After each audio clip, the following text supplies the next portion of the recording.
रामपुर के जंगल में टूनी चिड़िया अपने पति बंटी कबूतर के साथ रहती थी। टूनी चिड़िया का कोई औलाद नहीं था, इसलिए टूनी हर समय उदास रहती थी। टूनी, तुम कमजोर होती जा रही हो। तुम खाने पीने पर ध्यान दो, वरना तेरी सेहत खराब हो जाएगी। और रही औलाद की बात, तो इन सब पर ध्यान मत दो। भगवान अगर चाहेगा तो हमारा बच्चा जरूर होगा। बंटी कबूतर दुकान में काम करता था। बंटी कबूतर जब काम करने चला जाता था, टूनी चिड़िया घर में अकेली हो जाती थी। टूनी को अकेले घर में मन नहीं लगती थी। चिड़िया घर का काम खत्म करके पड़ोस के जंगल में चली जाती थी। वहाँ पर बहुत सारे छोटे छोटे पंछी अपने माँ के साथ खेलती।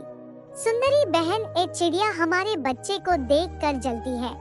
तुम दोनों यहीं पर खेलना, क्या पता चिड़िया को मौका मिले तो हमारे बच्चों को भी लेके भाग सकती है। टूनी उन पंछी चिड़ियों की बात सुनकर बहुत दुखी होती है। फिर चिड़िया रोती हुई वहाँ से उड़कर एक नदी के किनारे बैठ जाती है। हे गंगा मैया, मैंने पिछले जन्म में क्या गुनाह किया था कि मुझे इस जन्म में सजा मिल रही है। मेरी औलाद नहीं, लेकिन जब किसी दूसरे के बच्चे को देखती हूँ तो मेरी आँखों से आंसू निकलने लगती है। तुम ही बताओ, औलाद से खेलने का मन मुझे नहीं करती है। तभी टूनी चिड़िया के पास एक सुंदर सी मछली आती है। फिर वो मछली टूनी से बोलती है, आप अच्छे और नेक दिल पंछी हो। आपकी कोई औलाद नहीं है और मेरा न माँ है और न बाप। क्या आप मुझे अपनी बेटी बनाओगी?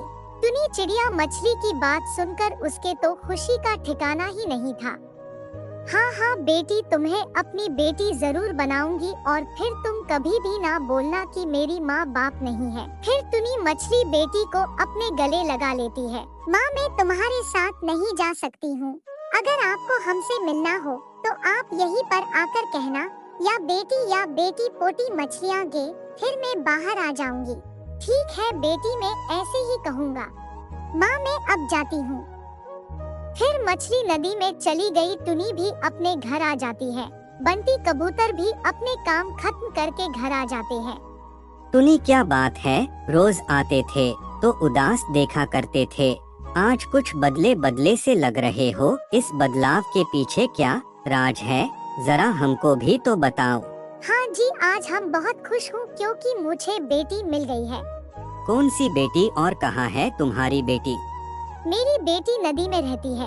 मैं अपनी बेटी से सुबह मिलवाऊंगी। फिर सुबह हो जाती है। टूनी और बंटी नदी के किनारे पर बैठ जाते हैं। फिर टूनी अपनी बेटी को बुलाती है, या बेटी पोठी मछलियाँ गे। और फिर मछली बाहर आ जाती है। ये सब एक पेड़ पर बैठे कालू कौवा सुन रहा था। अच्छा, ये बात है, टूनी की बेटी मछली है। मैं इस मछली को कल में अपनी भोजन बनाऊंगी। मिलने के बाद दोनों घर चले जाते हैं। सुबह सुबह कालू कौवा नदी पर जाता है और आवाज बादल कर बुलाती है, या बेटी पोठी मछलियाँ गे। फिर मछली बाहर निकल जाती है।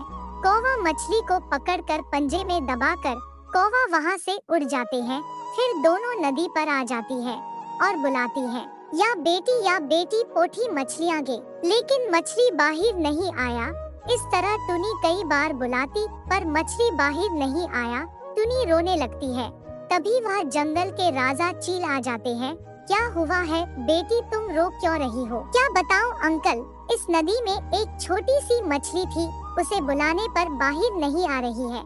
बेटी, तुम लोगों को आने से ठीक पहले यह पर कालू कौवा आया था और एक छोटी सी मछली पकड़कर ले जा रहा था। ये बात सुनकर टूनी जोर जोर से रोने लगती है। प्यारे दोस्तों, इस कहानी का अगला भाग देखने के लिए कल तक वेट कीजिए और इस चैनल पर नए हो तो लाइक और सब्सक्राइब कर ले।